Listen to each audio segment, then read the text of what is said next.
welcome back to the channel. So today I thought of discussing about PRA, Participatory Rural Appraisal. So Participatory Rural Appraisal, or we can say that PRA is considered as one of the popular and effective approach to gather information from rural areas. Okay, Participatory Rural Appraisal was developed in early 1990s and it was actually the complete shift of paradigm of top-down approach from bottom-up approach. Okay, and they tried to gather information from the experience of villagers rather than just making a survey questionnaire. Okay, Chamber in 1992 defined participatory rural appraise as.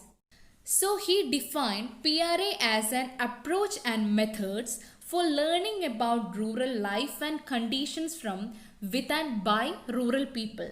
So that's what I mentioned. PRA is actually an approach, or we can say that method, which is actually trying to gather information from rural people by participating them in different methods of PRA, or we can say that different techniques which we are using for gathering information rather than just making a question and answer session. So while we are participating them into different techniques of PRA for gathering information, they feel that they are one among us and they will try to give more information about their village and they will try to cooperate with us for understanding about the village situations.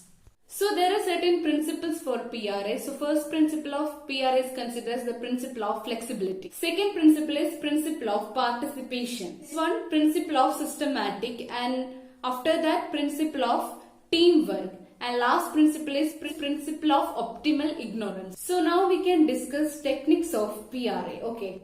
So as I mentioned before, there are many techniques of PRA for gathering information about village with the help of villagers, or we can say that by participating villagers in these different techniques of PRA, we can collect the information about village. Okay.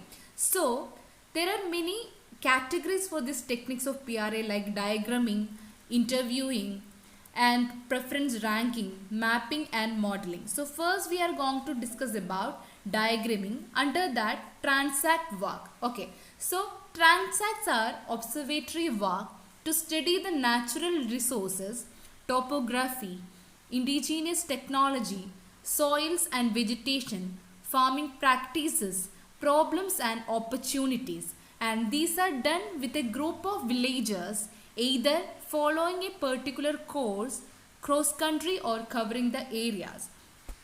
So or else we can say that transact walk is just a walk. So while walking you should observe the village or the rural structure properly. What all are the resources available, what are the infrastructure which is available, also you should observe what all are the problem existing in a village. Say for example drainage problem, water problem, all these things you can observe while doing transact work. Okay, so this transact work also will help you to make a good rapport with villagers. Usually in rural camp in our rural camp we used to do transact work first. Okay, so this transact work will give a complete idea about the village structure and how many households are there and what all are the things that is available. Okay, so through this transact work you can make a good rapport, you can communicate with the villagers, or you can make a good network with villagers through this transact work. Okay,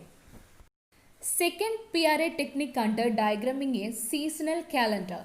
So seasonal diagram can be used for obtaining seasonal pattern of rainfall, employment, income expenditure, diseases, livestock, production, workforce availability, crop pattern, etc. So seasonal calendar usually help us to understand their livelihood style. So what employment usually the villagers used to depend more, their income and expenditure, what diseases they used to face in different months. All these things you can understand by observing this seasonal calendar.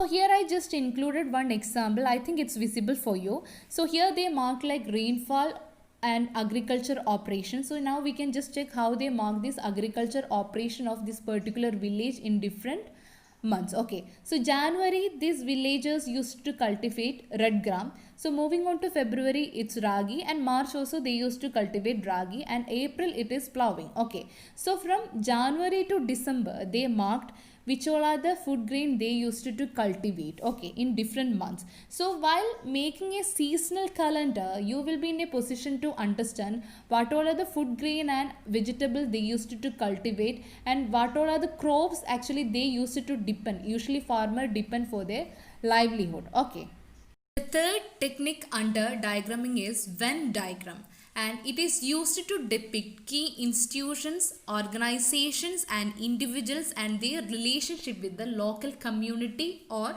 others. Okay, so key player in decision making are shown. On the diagram, each institution is represented by a circle, and the size of the circle represents the importance, significance or power of that institutions. So the process of conducting this PRA technique is, first you should explain the purpose of this exercise to the participant, which means objective of this particular exercise. Then ask participant to list the various institutions, individuals and groups they want to analyze, and encourage them to then write or depict them on small cards. After that, ask them to write the institutions and individual on paper circles of different size. Okay, so here you should remember, the bigger the circle, the higher that the institution or individual rank on the aspects. And next step, represent the community by drawing a large circle on the ground and ask participant to place the circle so those high on the second aspect are kept close together, while those low on the aspect are kept away from the circle, representing the community. After placing this card, ask them to discuss and explain why they placed the card in such a manner, and note down the points of discussion and explanation. Encourage them to make any changes to the diagram throughout the process, and copy the output onto the sheet of paper and record the name of the village, participant, date, legends and what the size of the circle represent and what the distance represent, and triangulate the finding with other key information to ensure that the information generated is correct. Okay. So the fourth technique is daily routine charts, and it is used to identify daily routine pattern of either gender in a particular area, and it helps in analyzing work type and distribution of workloads throughout the days for comparative analysis between different individual daily schedule, and it helps to identify the gender roles, to document the timing of the activities, for discussing of new activities and their implications for time use, for discussing time of meeting and training sessions, and also to illustrate mobility and periods spent away from home. So the techniques under diagramming is over. Now we can check some of the techniques under interviewing. So first technique under interviewing is structured, and second one under interviewing is semi-structured. So that we already discussed in my previous video. So just now we can just explain about what is semi-structure. Okay, so semi-structured interview is a tool that can be used at any time, and it is guided interviewing where only some of the questions are predetermined and new questions come up during the interview, and the interviewer prepared a list of topics and questions rather than a fixed questionnaire. So there are some subgroup under semi-structured, like we can interview under semi-structured like individual interviews, group interviews, key informant interview and focus group discussions. Other techniques of PRA comes under preference ranking, and preference ranking means ranking of problems, issues, solution on the basis of needs or personal preference. So under preference ranking, first one is metric ranking.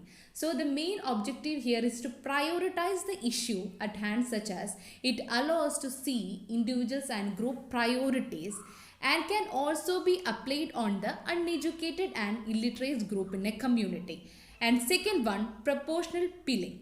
So it is a measure of relative importance of issue, and this help in obtaining data from respondent in relative terms. And moreover, it can also be used for questions whose answer people don't like to give directly. Okay.